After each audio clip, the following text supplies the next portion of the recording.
இவர்களும் சினிமாக்காரர்கள் தான், இவர்களும் பிரபலங்கள் தான், இவர்களும் சிங்கிள் டேக் ஆர்டிஸ்டுகள் தான், இவர்களும் தங்களின் கனவை துரத்தும் நம்பிக்கை நாயகர்கள் தான், இவர்கள் நமக்கு தெரிந்தவர்கள் தான். ஆனால் இவர்கள் சொல்லும் கதைகள் அத்தனையும் நமக்கு தெரியாதவைகள். இவர்களை பற்றி நாம் தெரிந்து கொள்ளவே இந்த தொடர்.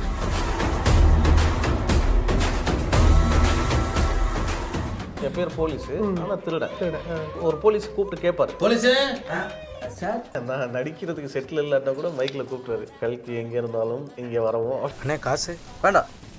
செம்மையாக ஒர்க் அவுட் ஆகுங்க. வாயில் ஏதோ வந்துருச்சான். ஓ என் அக்கா தான் சைன் லைனில் வருது. அவர் குத்திட்டு போயிட்டு காஷ்மீரில் போய் தலைமுறையாக இருப்பார். அது இல்லை படத்தில் இல்லை, டெலிட்டட் சீன். அதுவும் ஓ நீங்கள் வா அப்படி கூப்பிட்டாரு. உனக்கு என்ன பிரச்சனை? என்னன்னா பாரதராஜாவுக்கே ஒரு கரெக்ஷன் தான். கேரக்டர் பகத் பாத் சார் கூட இந்த மாதிரி நடிகர் ஆகணும் அப்படின்னு சின்ன வயசில் அங்கே தான் ஆரம்பிச்சிச்சு. டீ கொண்டு போவேன், உள்ளே போனோம் ஐயோயோன்னு கத்துவாங்க. என்ன ஐயோயோன்னு? அப்போ தான் கம்போஸ் பண்ணி ஐயோயோ. எங்கள் அம்மா இறந்தது, அவனால் உட்காந்து கூட பார்க்க முடியாது. ஆனால் உட்காந்து பார்த்துட்டு அந்த வலியோடு பேசினாங்க. அதான் கொஞ்சம் பொருளாதார ரீதியாக கொஞ்சம் பெருசாக இருந்தால் நம்ம காப்பாற்றி.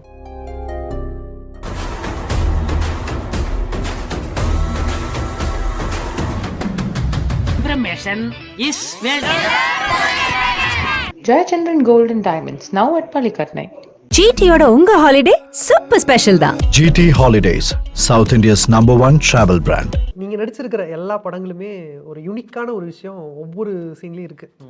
அப்பியர் ஆனாலே ஏதோ ஒன்று வித்தியாசமான ஒரு விஷயம் அப்படி தான் நீங்கள் செலக்ட் பண்ணுறீங்க. +1 ஏதோ ஒன்று கூட்டத்தில் அப்படிலாம் எதுவுமே இருக்கிறது இல்லை. ஸோ அதுதான் உங்கள்கிட்ட இருக்கிற யூனிக்காக நான் பார்க்குறேன். ஸோ உங்களை பற்றி முழுசாக தெரிஞ்சுக்கணும், உங்களுடைய ட்ராவலை வந்து எக்ஸ்பீரியன்ஸ் பண்ணலாம் அப்படிங்கிறது தான் இந்த செஷனுக்கான ஐடியாவே. நீங்கள் பண்ண படங்களில் ஹைலைட்டான 3 டைலாக்ஸ் இல்லை சீனுங்கிற மாதிரி சொல்கிறேன்.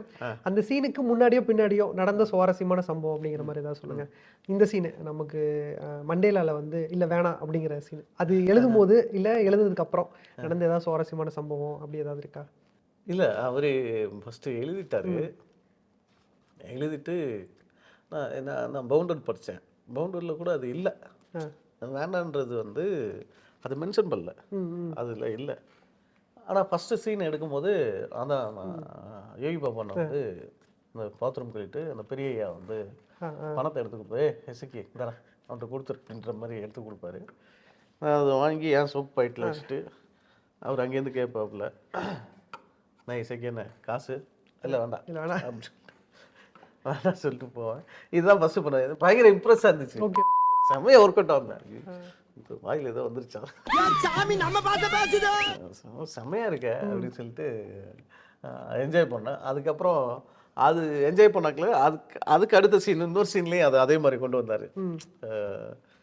இந்த லெக்கில் நீங்கள் வேண்டான்னு சொல்லிட்டு போங்க அப்படின்னு. தெய்வமே சூப்பராக அது அது என்னன்னா அது ஒர்க் ஆகணும். எனக்கு அங்கேயே பயங்கர என்ஜாய் உண்டு. எனக்கு அதுதான் சில விஷயங்கள் பயங்கரம் நம்ம பயங்கர இன்வால்வ் ஆகி நடிப்போம்ல, அந்த மாதிரி தான். நீங்கள் இதில் பார்த்தாலும் அப்படி தான் இருக்கும். A1 பார்த்தீங்கன்னா இந்த வாழைப்பழத்தில் குத்திட்டு ஓடுறோம்னு சொல்லும் போதே எனக்கு பயங்கர ஸ்பார்க்காக இருந்துச்சு. வாழைப்பழத்தில் குத்திட்டு ஓடுறாரா, அவர் குத்திட்டு போயிட்டு காஷ்மீரில் போய் தலைமுறையாக இருப்பார்.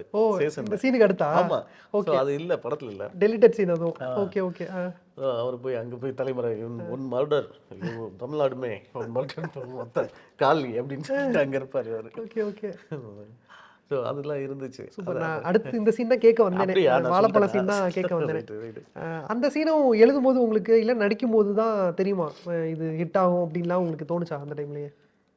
கண்டிப்பாக. அது வந்து டைரக்டர் சொல்லும் போது இது வந்து நமக்கு இது கண்டிப்பாக ஒர்க் ஆகும். சில விஷயங்கள் நமக்கு தோணும். அந்த அக்கா சீன் கூட சூப்பராக இருக்கும். ஆமாம் ஆமாம். மோடராஜேந்திரன் கால் பண்ணார். கால் பண்ணிட்டு தண்டிச்சூரி என்னடா பண்ணி தொலைச்ச, என்னடா பேசினானு, எங்கள் அக்கானா எத்து வளர்த்து இவ்வளோ பெரிய டான் ஆகியிருக்குன்னா நான் என்னடா பேசிகிட்டு இருக்கேன், நீ என்னடா பேசுகிறாங்க. ஓ என் அக்கா தான் சைன் லைனில் வருது அப்படின்னு. அதெல்லாம் வந்து அவருக்கு வந்து டைரக்டர் வந்து நம்ம நார்த் மெட்ராஸ்னா அந்த ஸ்லாங்கு பாடி லாங்குவேஜ்லாம் ஒரு சூப்பராக வரும். அதில் எதுவும் டெலிட்டட் ஆச்சு அந்த சீனில் ஏதாவது எடுக்கும்போது சூப்பரான சீன்? ஆமாம், அதுக்கப்புறம் வந்து நான் அந்த ஹீரோயினை போய் கடத்திட்டு போயிடுவேன். ஓகே. ஸோ கடத்திட்டு போயிட்டு முட்டராஜன்கிட்ட கடத்திட்டு போயிடுவேன். கடத்திட்டு போயிட்டு லவ் டார்ச்சர் கொடுப்பேன். அதை வந்து லவ் பண்ணி அதெல்லாம் இருந்துச்சு. டேய் என்னடா அது சரி பையன் ஆசைப்பட்டான் அவருக்கு ஏதாவது கல்யாணம் பண்ண அவர் வந்து ஒரு இது பண்ணுவாப்ல அந்த அந்த இதெல்லாம் இருந்துச்சு. அந்த எபிசோடு செம்மையா இருக்கும். அதெல்லாம் இருந்துச்சு. அது எல்லாமே அப்படியே போயிடுச்சு. அது டெலிட்டர் சீன் இப்போ ரிலீஸ் பண்ணா கூட சூப்பரா இருக்கும்னு நினைக்கிறேன் நீங்க சொல்றபடி பார்த்தா. அது ஒரு சில சீன் மட்டும் போட்டிருந்தாங்க அதுல. அதான் அவர் வந்து கேட்பார்ல அந்த போலீஸ் வந்து, உங்களுக்கு நான் வந்து எதையுமே ஒரு 5 நிமிஷத்துல டீல் பண்ணிடுவேன், உங்களுக்கு எவ்வளவு நேரம் வேணும், ஒரு 2 வருஷம் கொடுங்க சார், இப்பதான் ஊடு வர கணக்கால் போட்டிருக்கேன். சினிமாக்குள்ள நீங்க வரணுங்கிற ரீசன் வந்து எங்க ஸ்டார்ட் ஆச்சு? எங்க மாமா, என்னோட தாய் மாமா வந்து ஒரு சலூன் சர்வீஸ், எம்எஸ்சி சலூன் சர்வீஸ்னா அது வந்து ஊரில் ஒரு பயங்கரமான ஃபேமஸான ஒரு சலூன் சர்வீஸ். அவர் வந்து மைக் செட் ஓட்டுறதுக்காக நான் சின்ன வயசுல வந்து அதான் அங்கே வலிதர்மன் நாடகம் நடக்கும். அங்கே வந்து அப்படி ஸ்க்ரீனில் தோப்பினா அப்படி பப்புன்னு வருவார். ஸோ அங்கே வந்து நமக்கு வந்து அதை பார்த்துட்டு இந்த மாதிரி நடிகர் ஆகணும் அப்படின்னு சின்ன வயசில் அங்கே தான் ஆரம்பிச்சிச்சுன்னு நினைக்கிறேன். ஆமாம், நடிகர் தான் ஃபர்ஸ்டே நீங்க பிளான் பண்ணீங்களா? முதல்லயே சினிமாக்குள்ள வரும்போதே நடிகர் தான் நடிக்கணும்னு தான் ஆசை தான். ஆசையில் தான் நான். Super super. அதுக்கு அடுத்து அந்த அதுக்கப்புறம் கண்டிப்பா அது ஒரு சின்ன வயசுல ஒரு ஆசையா இருந்திருக்கும். அதுக்கு வந்து தண்ணி ஊற்றி உரம் போட்டு வளர்க்கணும்ல, அதெல்லாம் என்ன நடந்தது? அதுக்கான ப்ராசஸ்லாம் நீங்க பண்ணீங்களா அப்பவே? ஸோ ஊர்லேருந்து வரும்போது இங்கே சென்னையிலேருந்து நிறைய பேர் வந்து இங்கே வேலை பார்க்குறாங்க. ஸோ அவங்க வருவாங்க, ஊருக்கு வருவாங்க. ஊருக்கு வரும்போது அங்கே வந்து சூட்கேஸ் பயங்கரமாக பில்டப்பாக வருவாங்க. ஸோ அதை பார்க்கும்போது அவங்களாம் வந்து சொல்லுவாங்க, இந்த மாதிரி அங்கே நாங்கள் ஹோட்டலில் வேலை பார்த்துட்டு இருக்கும்போது இந்த நடிகர் வந்தார், ஹோட்டல் நான் தான் வந்து இது பண்ணோம், ரொம்ப என்ன சரவணன் நல்லா இருக்கீங்களா அப்படின்னு ரொம்ப இதுவாக கேஷுவலாக கேட்பாரு. அப்படின்னா எனக்கு ஒரு யோசனை, சரி இவங்க கூட நம்ம மெட்ராஸ் போனோம்னா நடிகர்கள்லாம் பார்த்துடலாம், அவங்களாம் பார்த்து நம்மளும் கொஞ்சம் சினிமாவுக்குள்ளே போயிடலாம் அப்படின்னு ஒரு எனக்குள்ள ஒரு எண்ணம் இருந்துகிட்டே இருந்துச்சு. அதுக்கப்புறம் நானும் அப்படியே படித்து முடிச்சுட்டு ஸோ ஒரு வேலைக்காக நான் இங்கே வந்து ஒரு ப்ளூ ஸ்டார் கம்பெனியில், நான் ஒரு ஏசி மாதிரி ஒரு ப்ளூ ஸ்டார் கம்பெனியில் ஒர்க் பண்ணேன். படித்தது இன்ஜினியரிங் ஓரியன்டடாவா? ஆமாம், ஐடி. ஆமாம், ஓகே. இங்கே வந்து தான் பண்ணேன். வந்து பண்ணி ஒரு ப்ளூ ஸ்டார் கம்பெனியில் வேலை பார்த்தேன். அதுக்கப்புறம் அப்படியே வந்து நான் வந்து பருத்தி விரலில் ஒர்க் பண்ணேன். அமீர் சார்ட்ட வந்து ஃபஸ்ட்டு வந்து ஒரு எடுபடி, அவருக்கு பர்சனல் அசிஸ்டன்ட் மாதிரி அவர் கூடவே இருக்குது. ஓகே. அமீர் எப்படி சந்திச்சிங்க? அவரை மீட் பண்ணது எப்படி? அவர் வந்து நான் ஒரு இந்த ஏவிஎம்ல வந்து பூஜைலாம் போடுவாங்க. ஸோ இப்போ பூஜை போடும்போது உள்ளே போகிறது, உள்ளே அது பிரச்சனை இல்லை, ஈஸியாக உள்ளே போயிடலாம். ஆமாம், அந்த பூஜை போடும்போது கூட்டத்தில் கோவிந்தா போட்டு சரி அங்கே நடிகர்களாக வருவாங்க, யாராவது பழக்க முடியுமா அப்படின்னு சொல்லிட்டு அங்கே போகும்போது அப்போது வந்து சுரேஷ்ன்னு சொல்லிட்டு ஒருத்தர் பழக்கமாக, சுரேஷ்னு அப்போ அவர் மூலியமாக வந்து என்னை வந்து அவர் தான் கூப்பிட்டு போயிட்டு அமீர் சார்கிட்ட வந்து எனக்கு இன்ட்ரெஸ்ட் இருக்குன்னு தெரிஞ்சு அங்கே வந்து சேர்த்து விட்டார். ஸோ அதுக்கப்புறம் வந்து நான் ஃபஸ்ட் டைம் வந்து எங்கள் டைரக்டர்கிட்ட வந்து ஊர்லேருந்து வந்தது, உனக்கு என்ன தெரியும்னு சொன்னாக்க ரொம்ப தெனாவட்டாக நின்றுக்கிட்டு யாருன்னே தெரியாது, ஆனால் வந்து தெனாவட்டாக நின்று பேசும்போது எல்லாரும் அவர் ரொம்ப பிடிச்சிருந்துச்சு போல் இருக்கு, என்ன அப்படியே சேர்த்துக்கிட்டாரு. பருத்தி வீரன் டைம்லனா நீங்கள் ஷூட்லலாம் கூட இருந்தீங்களா? அந்த மொமெண்ட்லாம் உங்களுக்கு ஞாபகம் இருக்கா? ஆமாம் ஆமாம், பருத்தி வீரன் ஃபஸ்ட்டு ஆரம்பிக்கும் போது அந்த அறியாத வயசு சாங்கெலாம் வந்து ரெக்கார்ட் பண்ணும்போதெல்லாம் நான் அங்கே தான் இருக்கேன், கூட தான் இருக்கேன். கூட இருக்கும்போது அந்த இளையராஜா சார் வந்து பாடுறாரு, பாடிட்டு அப்போ தான் ரெக்கார்ட் பண்ணுறாங்க. ரெக்கார்ட் பண்ணிட்டு நான் ஆஃபீஸ்க்கு வந்தாக்கில் அசன் டேரக்டர்லாம் கூப்பிட்டு வச்சுட்டு நான் பாடிக்கிட்டு இருந்தேன். ஒரு கதவுக்குள்ளே வந்து ஒரு ரூமுக்குள்ளே அறியாத வயசு புரியாத மனசு அப்படின்னு சொல்லிட்டு டேரக்டர் கரெக்டாக வந்துருப்பாரு, நான் இங்கே ரெக்கார்ட் பண்ணிட்டு இருக்குது, இங்கே பாட்டு இப்போ தான் ரெக்கார்ட் பண்ணிட்டு வரோம். ஏன்னா யாருக்குமே சீக்கிரட்டாக வச்சுருப்பாரு, யாருக்கும் பாட்டுலாம் தெரியாது. ஸோ மேக்ஸிமம் எனக்கு தான் தெரியும். எனக்குன்னா நான் தான் நைட்டில் இருப்பேன், நம்ம கூடவே இருக்கிறதுனால. ஏன்னா நைட்டு ஒரு 2 மணிக்கெலாம் கம்போசிங் இந்த சினேகன் சாரும் அவரும் வந்து நான் கரெக்டாக உள்ளே டீ கொண்டு போவேன். உள்ளே போனால் ஐயோயோன்னு கத்துவாங்க, என்ன ஐயோயோன்னு, அப்போ தான் கம்போஸ் பண்ணிட்டு ஐயோயோ சுருக்குள்ள என்ன அந்த மாதிரி கத்திட்டு இருப்பாங்க 2 பேரும் வந்து உள்ள. அது அந்த மாதிரி இருக்கும். அப்போ இந்த அறியாத வயசு பாடிட்டு இருக்கேன், டப்புன்னு வந்து அப்படியே கதவை திறக்கிறாரு. எல்லாரும் டப்புன்னு எந்திரிச்சிட்டாங்க. எந்திரிச்சிட்டு நான் வந்து புரியாத சார் அப்படின்ட்டு சார் அப்படியே பார்த்தாரு, பார்த்துட்டு உள்ளவா அப்படின்னாரு. ஆஹா பாட்டு ஏதோ லீக் அடமலை பண்ண வெளுத்து வாங்க போகுதே அப்படிதான் நினச்சிட்டு உள்ளே போனேன். உள்ளே போனாக்கில் அவர் என்னடா பாட்டு நல்லா இருந்துச்சு ஆரம்பிக்கிட்டாரு. நல்லா இருந்துச்சு சார். சரி போ. ஸோ அவருக்கு ஒரு ஹாப்பியாக இருந்திருக்கும். இப்போ தான் ரெக்கார்ட் நடந்துட்டுருக்கு, அவன் வந்து பாடுறானே, ஒரு பாட்டை வந்து ஃபுல்லாக பாடுறானே, அப்போ பாட்டை ஹிட்டு அப்படின்னு என் மூலியமாக தான் தெரிஞ்சிருப்பாருன்னு நினைக்கிறேன். சொல்ல போனால் நீங்கள் எல்லா படத்துலையுமே அப்படி தான் பண்ணியிருக்கீங்கன்னு நினைக்கிறேன். ஒவ்வொரு கேரக்டருமே இப்போ வந்து மனோநஷனோட படத்துலையும் இருக்கட்டும், படம் வந்து ஒரு ட்ராக்ல போகும், உங்கள் ட்ராக் வந்து ஒரு மாதிரி யூனிக்காக இருக்கும். அதே மாதிரி நீங்கள் இங்கே வந்தீங்கன்னா A1லையும் அதை நான் ஃபீல் பண்ணியிருக்கேன், பாரி ஜெயராஜ்லையும் ஃபீல் பண்ணியிருக்கேன், மகாராஜில் கூட அப்படி தான். நீங்கள் ஃபஸ்ட்டு ஒரு கதை சொன்னீங்கல்ல, நான் ஃபஸ்ட்டு சினிமா பார்க்கும்போது அந்த கட்டியங்கார கேரக்டர், நீங்கள் சொன்ன அந்த கோமாளிங்கிற கேரக்டர் வந்து யூஸ்வலாக நாடகத்தில் கட்டியங்காரன்னு சொல்லுவோம். அந்த கேரக்டர் வந்து எனக்கு ரொம்ப பிடிக்கும். ஆக்சுவலி மகாராஜாலையும் உங்கள் கேரக்டர் வந்து லைக் அதே மாதிரி தான். படம் சீரியஸாக போயிட்டு இருக்கும், படத்துக்கு நடுவில் வந்து கோமாளி கேரக்டர் மாதிரி தான் உங்கள் கேரக்டர் வந்துட்டு போகும். அது மாதிரி ரிஃப்ரெஷிங்காகவும் இருக்கும் படத்துலேயே. குரங்கு பொம்மையில் ஒர்க் பண்ணுறீங்க, அடுத்து வந்து மகாராஜா. இந்த கதையிலையும் நீங்கள் இருக்கிறீங்கிறத அவர் தெளிவு பண்ணாரா? அப்போ என்ன நடந்ததுங்கிற மாதிரி. இல்லை, ஃபஸ்ட்டு வந்து ஒரு ரைட் பண்ணார். ரைட் பண்ணிவிட்டு கதை சொல்லும் போது நான் கதை கேட்கும்போது நமக்கு எங்கே கேரக்டர் இருக்குமா அப்படின்னு சொல்லி தானே கதை கேட்போம். ஸோ அதில் பார்க்கும்போது எல்லாமே வந்து பயங்கரமாக இருக்காங்க. எல்லாமே ஒரு மாதிரி நெகட்டிவ் ரோல், நெகட்டிவ் ரோல். இப்போ பாய்ஸ் மணிகண்டன்னா அவர் ஒரு நெகட்டிவ் ரோல். ஸோ சிங்கமொழி அண்ணன் அதெல்லாம் வெளுத்து வாங்கியிருப்பார். இப்படி நட்டி சார் அதெல்லாம் நம்ம பண்ண முடியாது. எல்லாரும் பெரிய பெரிய கேரக்டர்ஸ். இப்போ என்னன்னா அதில் ஒரு சின்ன ஒரு ஒரு டிவிஎஸ் படி திருட அப்படின்னு வச்சுருந்தாரு. அதுக்கப்புறம் வந்து இப்போ நான் என்ன பண்ண போகிறேன் அப்படின்னு சொல்லும் போது, அப்போது சரி ஓகே, ஏன்னா இந்த கேரக்டர் நம்ம டெவலப் பண்ணுவோம் அப்படின்னா அப்படியே டெவலப் பண்ணார். கொஞ்சம் அப்படியே டெவலப் பண்ணது தான் அது. அப்படியே டெவலப் பண்ணி ஃபர்ஸ்ட் ஹாஃப்ல தான் மெயினாக உங்கள் கேரக்டர் அங்கங்கே வருது. எதுவும் சீன் வந்து டெலிட் ஆயிடுச்சா? ஏன்னா கண்டிப்பாக நிறைய சீன்ஸ் எடுத்துருப்போம். ஆமாம். அப்படி ஏதாவது டெலிட் ஆயிடுச்சு, 2-3 விஷயங்கள் டெலிட் ஆயிடுச்சு. ஏன்னா அதில் வந்து நான் வந்து என் பேர் போலீஸு, ஆனால் திருடன். அது அவன் ஒரு போலீஸ் கூப்பிட்டு கேட்பாரு, ஏய் போலீஸு, உனக்கு ஏன்டா போலீஸ்னு பேர் வச்சது?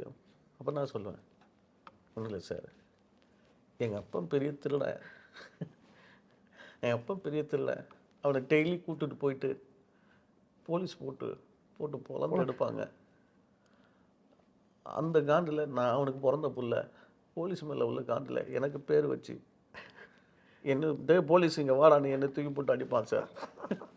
இதுதான் போலீஸ் வந்தது. போலீஸ்னா அப்புறம் அவர்கிட்ட அந்த பர்ஃபார்மன்ஸோட சொல்லுவேன், அது ஒன்று சொல்லுவேன். அதுக்கப்புறம் உள்ள ஒருத்தங்க சமைச்சிட்டு இருப்பாங்க, அவங்களுக்கு ஒருத்தங்க அவங்களுக்கு எனக்கு சூப்பரான சீன். அது வேற படத்துல கூட வைக்கலாம், அந்த சீனை சொன்னோம்னா கூட அது சூப்பர் சீன். அது ஒரு சீன் இருந்தது. உங்களுக்கு சேதனாவுடைய பழக்கம் எப்போ? இந்த படம் மூலியமா தானா இல்ல முன்னாடியே? படம் மூலியமா தான். படம் டைம்ல தான் மீட்டே பண்றீங்க. ஃபர்ஸ்ட் மீட்டிங் போது நடந்த சம்பவம் அந்த மாதிரி ஏதாவது? அதுதான் ஃபர்ஸ்ட்னு வந்து இயக்குனர் வந்து சொன்னாரு, நம்ம டைரக்டர் வந்து சொன்னாரு, இந்த மாதிரி குரங்கு பொம்மை இப்பதான் பார்த்துருக்காரு, பார்த்துட்டு உன் கேரக்டர் பத்தி அந்த பையன் சூப்பராக பண்ணியிருக்காப்புல, நம்ம இதில் பண்ணுறாரு சார் அப்படின்னு சொல்லியிருக்காப்புல. ஓ சேதனை விசாரிச்சிருக்காரு நம்மளை பற்றி அப்படின்னு ஒன்று இருந்துச்சு. அதுக்கப்புறம் ஃபஸ்ட் நாள் ஷூட் அப்போது நாங்கள் போய் நின்றுட்டுருக்கோம். அப்போது எல்லார்ட்டையும் பேசிகிட்டு இருக்காரு. நான் பக்கத்துலேயே நான் வந்து அந்த பக்கம் இந்த பக்கம் போயிட்டுருக்கேன், நம்மளை கண்டுபிடிப்பாரா அப்படின்னு சொல்லிட்டு அப்படி இப்படி சுற்றிக்கிட்டு இருக்கேன். அவர் வந்து எல்லார்ட்டையும் பேசிட்டு தானே சார்ட்டெல்லாம் பேசிகிட்டு இருக்காரு. பேசிகிட்டே இருக்கும்போது அப்புறம் இது வந்து நான் அப்படி யாரா ஒருத்தன் கிராஸ் ஆகிட்டு இருக்கேன்னு அப்படி பார்த்தாரு. அப்படி பார்த்தாக்கில், ஹேய் கல்கி சூப்பரா, நான் படம் பார்த்தேன், ரொம்ப நல்லா பண்ணியிருந்தேடா, ரொம்ப சூப்பராக பண்ணியிருந்தேன் அப்படின்னு சொல்லிட்டு அவர் கட்டிப்பிடிச்சி பாராட்டினாரு. தேங்க்ஸ்ண்ணே, நான் வெறித்தனமான ஃபேன் தான் நான் அப்படின்னு நான் சொன்னேன். சூப்பராக, நம்ம இதில் சின்னதாக இருந்தாலும் நம்ம வந்து இதில் சூப்பராக அடுத்தடுத்து நம்ம பெருசாக பண்ணலான்டா அப்படின்னு சொன்னார். ஓகேண்ணா அப்படின்னு சொல்லிட்டு அதான் ஃபஸ்ட் டைம் பார்த்துக்கிட்டு, ஆஹா நம்மளை செம்மையாக பாராட்டிட்டாரு அப்படின்னு சொல்லிட்டு. சில நடிகர்களோட பேர் சொல்கிறேன் உங்ககிட்ட. அந்த நடிகர்களுடைய முதல் அறிமுகம் எப்போ, அவங்களோட மறக்க முடியாத ஒரு சம்பவம் என்ன அப்படிங்கிற மாதிரி 2 விஷயமா எனக்கு சொல்லுங்கள். ஸ்டார்ட் வித் வந்து பாரதி ராஜா சார். அந்த ஸ்பாட்டில் நான் அவன் அசிஸ்டன்ட் டைரக்டராக ஒர்க் பண்ணுவோம் இல்லைங்களா. ஒர்க் பண்ணும்போது ஒரு நாள் வந்து நான் இந்த ப்ராட் பேப்பர் நான் வச்சுருப்பேன். வச்சுட்டு நான் வேற ஒரு விஷயமா மானிட்டர் பார்த்துட்டு இருக்காங்க, அவர் நடிச்சிட்டு இருக்காரு. நடிச்சிட்டு இருக்கும்போது வேற ஒரு விஷயமா நான் காதுக்குள்ள சொன்னேன். ஏதோ ஒன்று சொன்னேன், டைரக்டர்கிட்ட போய் காதுக்குள்ள சொன்னேன்.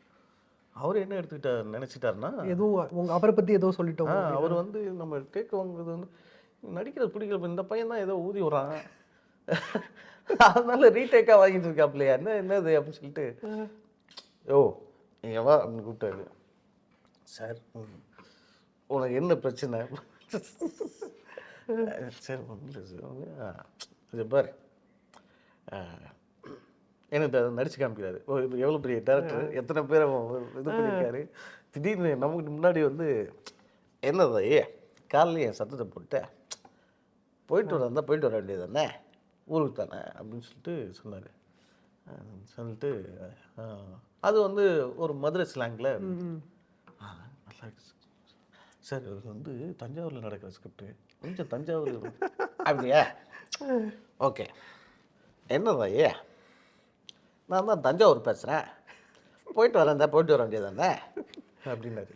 தஞ்சாவூர் பேசுகிறேன், ஓ மதுரையிலேருந்து வந்து தஞ்சாவூரில் வாழ்ந்தான்னு ஸ்கிரிப்டை மாற்றிக்கப்போ இல்லை, அது அவர் ஒரு ஜாலியாக சொன்னார். அவர் சார் தேங்க்யூ சார், என்னடா பாரதராஜாவுக்கே ஒரு கரெக்ஷன் அப்படின்ற மாதிரி. அதுக்கப்புறம் நாம் வந்து குரங்கு பொம்மை ஃபஸ்ட்டு பார்க்குறாரு, படம் பார்க்குறாரு.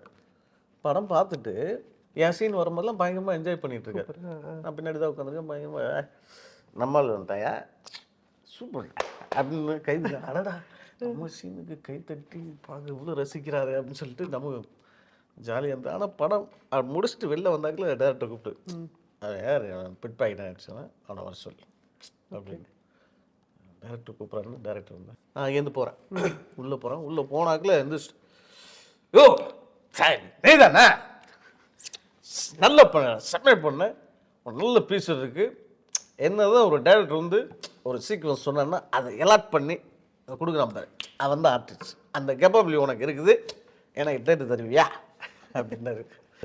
சார் கால் எங்கே சார் இருக்கேன், யோ நல்லது, நான் இப்போ ஒரு படம் பண்ணுறேன் செல்லாகேசன், அதில் நீ நடிகர், ஓகே நான் தான் உன்னை ஃபஸ்ட்டு கமிட் பண்ணுறேன் அப்படின்ட்டு அப்படி ஒரு விஷயம் நடந்துச்சு. எவ்வளோ பெரிய மறக்க முடியாது. ஐயோ, ஆனா நீங்க இப்ப சொன்ன மாடுலேஷன் ரொம்ப சூப்பர், அப்படியே அவரே பேசுற மாதிரி இருந்துச்சு எனக்கு. அப்படியா? அடுத்து நம்ம வந்து சந்தானம் பத்தி பேசிடலாம். அவரை ஃபர்ஸ்ட் மீட் பண்ணது மறக்க முடியாத ஒரு அனுபவம்.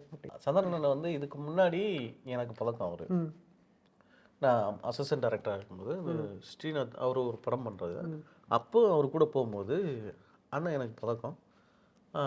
அதுக்கப்புறம் நான் என்னை வந்து A1 தான் நடிக்க கூப்பிட்றாங்க. ஃபஸ்ட்டு டைம் வந்து நம்ம வந்து அவர் அவ்வளோ பெரிய நடிகராக பார்த்துருக்கோம், காமெடிலாம் அவ்வளோ பிடிக்கும். ஆனால் ஒரு காம்பினேஷன் இருந்துச்சு. நான் வந்து அந்த தப்புலாம் அடிச்சுட்டு அங்கேருந்து வருவோம் இல்லைங்களா, அவங்க கிட்ட நின்றுட்டு இருப்பாங்க. அங்கே வந்து நான் வந்து ஒரு ஜர்க்கு கொடுத்துட்டு, மம்மி எங்கள் அக்கா விட்டு போயிட்டல அப்படின்னு சொல்லிட்டு உள்ள என்ட்ரி ஆவேன். அதுதான் ஃபஸ்ட்டு காம்பினேஷன். ஓகே.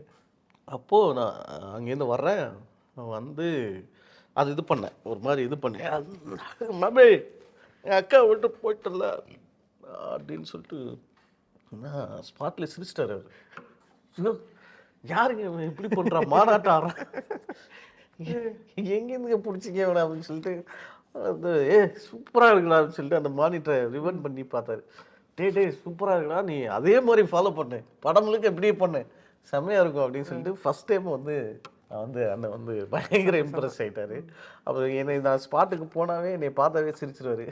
டே ஐயோ வேறும் அதை பரப்படாதான் அப்படின்ற மாதிரி அண்ணன் வந்து அதுக்கு அப்புறம் அடுத்தடுத்த படத்தில் அண்ணன் வந்து அவரே சொல்லி கல்கியை போட்டலாம், சூப்பர் கல்கி சாய்ஸ், பாரி ஜெயராஜ், அப்புறம் இப்போ வடக்குப்பட்டி ராமசாமி, அதுக்கப்புறம் அதுக்கு முன்னாடி வந்து சபாபதி.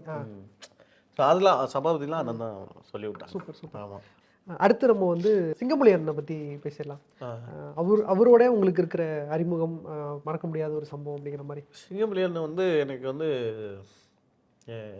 இதுக்கு முன்னாடி வந்து நாங்கள் வந்து கருப்பள்ளி பச்சார் இருக்காங்கல்ல, அவர் படத்தில் புகழேந்தியன் நானும் அப்படின்னு எங்கள் ஊரில் தான் ஷூட் பண்ணாங்க, புதுக்கோட்டையில். ஸோ அப்போ பழக்கம், ஏன்னா எல்லாருக்குமே ஒரே காம்பினேஷன் தான், ஹீரோ ஃப்ரெண்டாக நான் பண்ணேன், அருள்நிதி சார். அந்த படம் வந்து கொஞ்சம் ட்ராப் ஆயிடுச்சு. ஸோ அப்போது வந்து எனக்கு நல்ல பழக்கம். பழகிட்டு இந்த படத்தில் காம்பினேஷன் இல்லை. காம்பினேஷன் இல்லாமல் நான் படம் முன்னாடியே பார்த்துட்டேன். நான் வந்து நம்மகிட்ட ஃபிலோ நம்ம எடிட்டரோட ஸ்டுடியோவில் நாங்கள் முன்னாடியே படம் பார்த்துட்டோம். ஸோ படம் பார்த்துட்டா எனக்கு அந்த கேரக்டர் மட்டும் பயங்கர இம்ப்ரெசிவாக இருந்துச்சு. அந்த பண்ணதில் அந்த கேரக்டரை அப்படி அவர் நம்ம பார்த்ததே இல்லை. ஆமாம், இது வந்து பயங்கரமாக இருக்குது அப்படின்னு சொல்லிட்டு பேசுகிறேன். அதுவும் இன்னொரு படத்துக்கு நாங்கள் வந்து பொள்ளாச்சி ஷூட் போகிறோம். அங்கே சிங்கம்புலி அண்ணன் இருந்தார். அங்கே பார்த்தாங்க, தம்பி எப்படி இருக்க அப்படின்னு சொல்லிட்டு கட்டி பிடிச்சிடுறாண்ணே. ஏண்ணே இப்படி பண்ணிட்டீங்க, இது மகாராஜில் வேறு லெவல்ண்ணே, செம்மையாக பண்ணுறீங்க. அப்படியா தம்பி, ஒன்றும் தப்பா இல்லையே, தப்பா எதுவும் அவருக்கு ஒரு சின்ன பயம் வேற எதுவும். அப்புறம் நம்ம டேரக்டர் மாதிரிலாம் நடிச்சுலாம் காப்பாரு அவரு. அண்ணே சிங்கப்புலி தெரிஞ்சிடக்கூடாதுண்ணே, அதில் வந்து சிங்கப்புலி வருதுண்ணே, சிங்கப்புலி தெரிஞ்சு அதுதான் பயங்கரமாக சொல்லி சிரிச்சுட்டு இருந்தான். அவ்வளோ நல்ல மனுஷன். அண்ணே இந்த படத்துக்கு அப்புறம் இமேஜ் பயங்கரமாக மாறினேன். பெரியண்ணே இல்லை தப்பாக பாருங்க, இந்தியன் சினிமாவில் மிகப்பெரிய ஆர்டிஸ்டாக அவங்களுக்கு தெரியும்ண்ணே. அவர் பயந்துகிட்டே இருந்தார். ஆமாம், அந்த பொண்ணை வந்து எல்லாருமே வந்து அவர் அந்த பொண்ணை வந்து இது பண்ணிட்டாங்க, ரேப் பண்ணிட்டாங்க. பாவம் அங்கே நடந்த விஷயம் நமக்கு தான் தெரியும். அந்த பொண்ணு தான் கையெல்லாம் கடிச்சு விட்டு அதை இழுத்து விட்டு அந்த பொண்ணால் பாதிக்கப்பட்டது அவர் தான் அப்படின்றது அங்கே இருக்கவங்களுக்கு தானே தெரியும். ஷூட்டிங் ஸ்பாட்டில் நடந்த செட்டுகளா இது? அந்த மாதிரி இருந்தது. சூப்பர். அடுத்து வந்து யோகி பாபு பற்றி உங்களுக்கு ரொம்ப பிடிச்ச ஒரு மனிதர், அதை பற்றி சொல்லலாம். ஆமாம், அண்ணன் அது வந்து அதுக்கு முன்னாடி தெரியும். மண்டேலாவில் தான் ரொம்ப க்ளோஸ் ஆனோம். க்ளோஸ் ஆகிட்டு அவர் எப்போதுமே நான் நடிக்கிறதுக்கு செட்டில் இல்லாட்டா கூட மைக்கில் கூப்பிட்றாரு, கல்கி எங்கே இருந்தாலும் இங்கே வரவும் அப்படின்னு சொல்லிட்டு. அவர் நம்ம இருந்தாவே அண்ணன் வந்து ரொம்ப ஜாலியாக அது. இப்போ நிறைய படம் அண்ணன் கூட நடிச்சிட்ருக்கேன். எல்லா படத்துக்குமே வந்து அண்ணன் ரெஃபர் பண்ணிடுவாங்க. இதுக்கு வந்து இந்த ரவுலுக்கு வந்து கல்கியை போட்டுருங்க அப்படின்னு சொல்லிட்டு. நான் கொஞ்ச நாள் கூட என்னடா அண்ணனை கொஞ்சம் பார்க்காமே இருக்கமே அப்படின்னு நினச்சோம்னா திடீர்னு ஒரு கால் வரும். கல்கி நான் அந்த படத்தை சொல்லிண்டா உனக்கு கால் வரும், நீ பேசிடு, எல்லாத்தையும் பேசிட்டு நீ வந்துடுன்னு. ஓகே தானே, ஓகேண்ணே அப்படின்னு சொல்லிட்டு. இது மண்டையில் இல்லை, அந்த பாட்டில் விட்டு எரியுவேன். வாடே மண்டையலா, நீ மட்டும்தான் செலவு, உனக்கு மட்டுமா ஓட்டு இருக்கு, எனக்கும் தான்ல ஓட்டு இருக்கு அப்படின்னு சொல்லிட்டு பேச இல்லைங்களா. அப்போ பேசிட்டு அந்த பீடியை பற்ற வைப்பேன். ஒரு பற்ற வச்சுட்டு என்னைக்காவது ஒரு நாள் உன் மயிரை கொளுத்துறனா இல்லையான்னு, முடியை கொளுத்துறனா இல்லையான்னு பாரு. அந்த முடியை கொளுத்துறதுன்னு ஒன்று இருக்கு இல்லையா, அதெல்லாம் அவர் தான் சொன்னார். இது போகும்போது இப்படி போட்டுக்க நல்லா இருக்கும் அப்படின்னு சொல்லிட்டு. அது டேரக்டர் வைக்கல படத்தில். நல்லா இருக்கு. ஆமாம், சூப்பர். ஸோ இந்த மாதிரி என்னென்ன கவுண்டர் வருமா, இது இப்படி பண்ணால் நல்லா இருக்குண்ணா அப்படின்னு சொல்லி அதை சொல்லுவாங்க. சூப்பர். இப்போ நீங்கள் சொன்னதுலேருந்து நான் இன்னொரு கேள்வி கேட்குறேன். நீங்கள் வந்து பொதுவெளிக்கு வரும்போது, எங்கேயோ பப்ளிக்கில் நீங்கள் இருக்கும்போது உங்களை ரிகனைஸ் பண்ணி பேசின சம்பவங்கள் நடந்திருக்கா? அப்போ நடந்த ஏதாவது இந்த கூத்தான ஏதாவது ஒரு சம்பவம் அந்த மாதிரி ஏதாவது நடந்திருக்கா? கூத்தானா, நான் திருச்சியிலேருந்து ஒரு வட்டம் பஸ்ஸில் போயிட்டு இருந்தேன். ஒருத்தர் அதான் ஜென்ரலாக பார்ப்பாங்களா, பார்த்துட்டு முறைக்க பார்த்துட்டேன். அவ்வளோதான்டா, அவர் இல்லைப்பா, அவன்லாம் பஸ்ஸில் வருவானா, ஏன்னா பைத்தியமாடா நீ. அவன் சார் அப்போ நீங்கள் எந்த ஊர்? நான் இங்கே தான் அறந்தாங்க. அப்படியா, பாடுற அறந்தாங்கடா, அவன் போய் நடிகர் ஏன்டா, அறந்தாங்கிலேருந்து ஒரு நடிகர் இருக்கக்கூடாதா அப்படின்னு. அவர் லாஸ்ட் வரை இது நம்பல அவங்க. அவர் இருக்க மாட்டார், அவர் எப்படி பஸ்ல வருவாரு அவனுக்கு. அந்த டிராவல்ல உங்களை தூக்கி போட்டு பக்கடம் வாங்கியிருக்கானுங்க. ஆமா, வாயில போட்டு மென்னட அப்படியே போயிருக்காங்க. சூப்பர். அந்த மாதிரி நிறைய நடக்கும். மறக்க முடியாத ஒரு சம்பவம் நீங்க சினிமாக்குள்ள வரும்போது நடந்த ஏதோ ஒரு ட்ராஜடியா கூட இருக்கலாம், இந்த ஒரு சம்பவத்தை வந்து என் லைஃப்ல மறக்கவே முடியாது. அதுதான் இப்போ எங்க அம்மா இது இறந்தது தான். என்னன்னா படம் ரிலீஸ் ஆகி ஏன்னா அவங்க கூட உட்காந்து நான் பார்க்க முடியல. நான் இங்கே வந்து ஓடிட்டுருக்கேன். அவங்களுக்கு ஆப்ரேஷன். என்ன படம்? ஆப்ரேஷன் நடந்தது. என்ன படம்? குரங்கு பொம்மை. ஓகே. உங்கள் மொதல் படம் வேறு. ஓகே. குரங்கு பொம்மை. அது வந்து ரிலீஸ் ஆகி என்னால் அவங்க கூட பார்க்க முடியல. ஆனால் அவங்க கூட பார்க்கணும்னு ஒரு ஆசை. இவங்க என்ன சொல்கிறாங்கன்னு. அப்போ தான் ஆப்ரேஷன் பண்ணி அவன் என் தம்பி தான் கூப்பிட்டு போய் காட்டுறான். ஓகே. ஒரு தேட்டரில் கொண்டு அவனால் உட்காந்து கூட பார்க்க முடியாது. ஆனால் உட்காந்து பார்த்துட்டு அந்த வலியோடு பேசினாங்க. அது வரைக்கும் தான். ஸோ அந்த மூமெண்ட்டு அவங்க கூட இல்லைன்னு ஒரு பெரிய வருத்தம் இருந்துச்சு. இங்கே தான் இருக்கான் அவன் தான். தம்பி. Okay okay okay. வணக்கம் வணக்கம் பிரதர். அப்படி ஆயிடுச்சு. ஓகே. ஸோ அன்னைக்கு அதான் கொஞ்சம் பொருளாதார ரீதியாக கொஞ்சம் பெருசாக இருந்தால் நம்ம காப்பாற்றிக்கலாம்.